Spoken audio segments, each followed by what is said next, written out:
Hey, it's Dr. Frank of Tooth Talk. And today's topic is not only about your health in your body and mouth, but more about your financial health. Today I have the distinct privilege of introducing Josh Young of the Republic Capital Management to discuss what to do in these times with your money when it hasn't been so certain. The way things have kind of been more in these unknowns with not only COVID's hysteria with our overall health, but its impact on the economy. Josh is all about here to shed some light on what to do with managing your money in this uncertain time. And also, if you haven't started, where really to begin. And some of those daily habits, just as I would tell you to brush and floss your teeth twice a day, what to do with your money in simple terminology to make its impact over the course of your lifetime a lot more meaningful and a lot more financially rewarding. Josh, welcome aboard. Josh, you sound a lot like me as far as what got that bug for you here to be moving down to Texas, especially Central Texas. As business has continued to grow, has continued to boom, there is a lot more financial opportunity here. That being said, people still need to be really smart about their money because our new normal with the amount of impact from COVID-19, not only in our health, but on the health of our economy, needs to kind of transition that feeling of what to do about that. Tell me a little bit about what drove Austin, though, as far as being able to service better this community here with their finances. Well, again, most financial advisors that work with their clients are relationship-based business. So when you are in an established community, a lot of people are already working with somebody, likely somebody they went to school with or a family friend.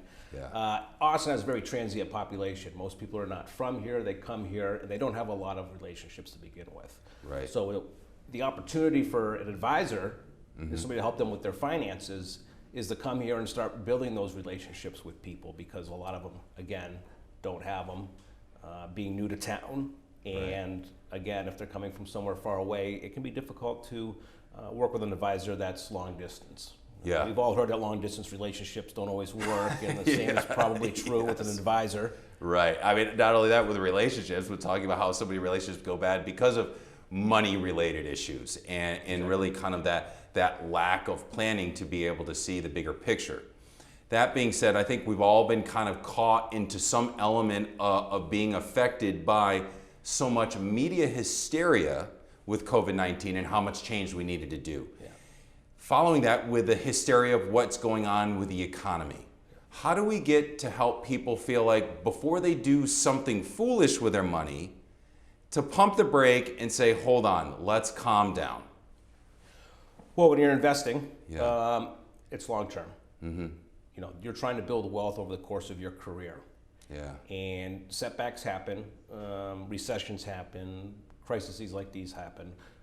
In the long run, history has shown that the economy eventually bounces back.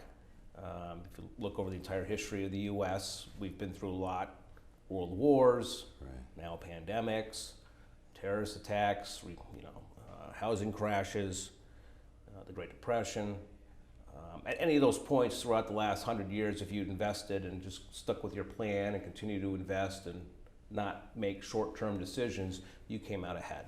Obviously, we can't predict the future, but in times like this, it's important to remember that we're concerned about 5, 10, 15, 20 years from now, not 5, 10, 15 days from now.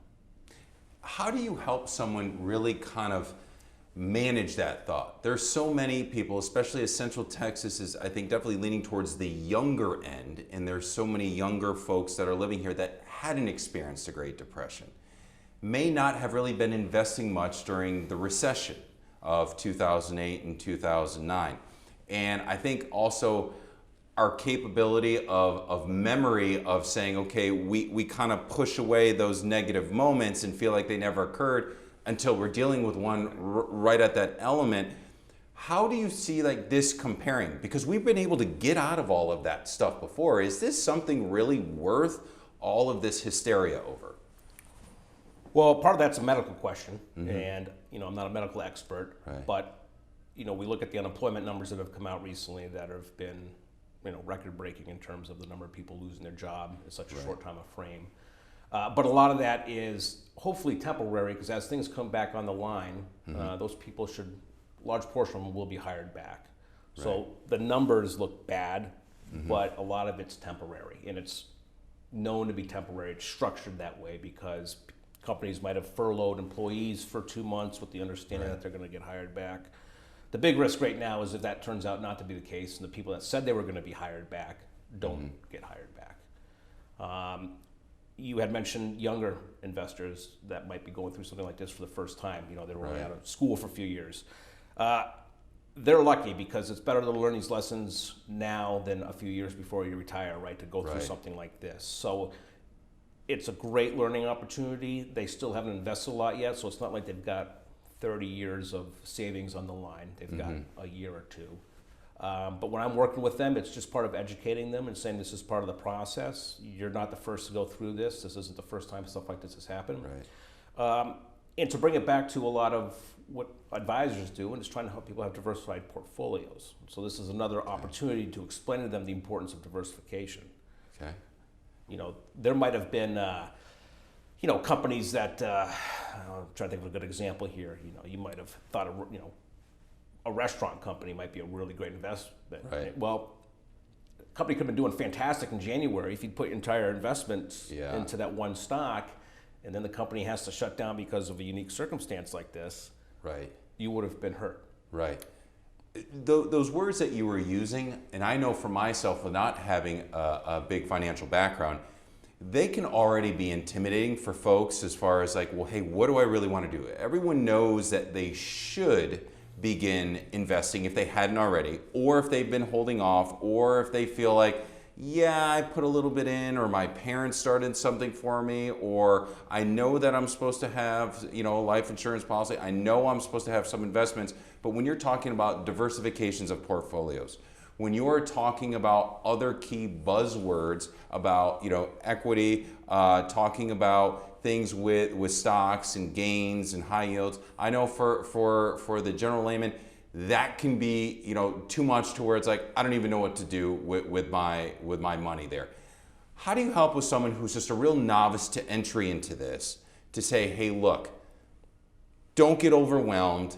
Let's look at the real simple fundamentals like, dollar cost averaging, if you can even explain what that means, of like just the preparation of how do I understand how to put a little bit away each month? Yeah, so when somebody that's new is coming in, a big part of it to get them comfortable with me and with investing is part of it's education. Yeah. And so sometimes it's just taking the time with them to explain maybe what they might have heard in the news that they're concerned about, or they heard something referenced in the paper, they don't know what that means. Talking through that a little bit. And then I kind of take them through investing 101, similar type stuff that I learned the first day of business school or economics. It's just starting there with the basics, and then expanding from there and taking the individual client or potential client through the thought process so that they know what we're doing and how we're thinking about it. Most people, I think, aren't taking that first step because they, like you had mentioned, they don't know what to do. Right. And typically, inaction comes from not knowing what to do next. Yeah. And so people get kind of stuck or frozen in place. Sure. So a big part of it's giving them enough information so they're comfortable with getting out of that state of inaction towards, taking that first step to investing for retirement or saving for a kid's education. Right. A lot of people out there don't even know how to go open an account or invest in the markets. They know they need to, but they don't even know where to start. Gotcha. But that's where we come in. Josh, thank you so much for coming in today and sharing this knowledge. It has been not only extremely helpful for me in my understanding about how I am actively looking at my relationship with money, but that message of paying yourself first, getting a grasp of what your money is doing for you. And if you haven't been thinking about that, treat it no differently than maybe any other part of your body or your overall health. So much of our worry in life, so much of our stress, so much of our grinding and clenching of our teeth probably has some element of money. And I'm really glad Josh was able to help simplify this a little bit more for if we're not sure where to begin, or if we felt like we were in too much debt to even get started, or the verbiage is too confusing, why even bother? Or more worrisome, I'll deal with it 20 years down the road. I got plenty of time. I'm not interested in retiring. The world is always changing and evolving, and I think COVID-19, not to outdate this video, but I don't think we'll forget the massive impact that it had not only on our health, but on our finances and the way that we view things. To learn more about this video and to learn more about Josh's services, please take a look at his website at therepubliccapital.com. From there, there'll be a lot more information to get a little bit of a deeper dive into, and at your own time, and then take that next step of giving Josh a call to see how you can weather these storms and to make the best of some of even the financial opportunity that, weirdly to say, that COVID-19's economy may be offering. Take care, live well, and smile.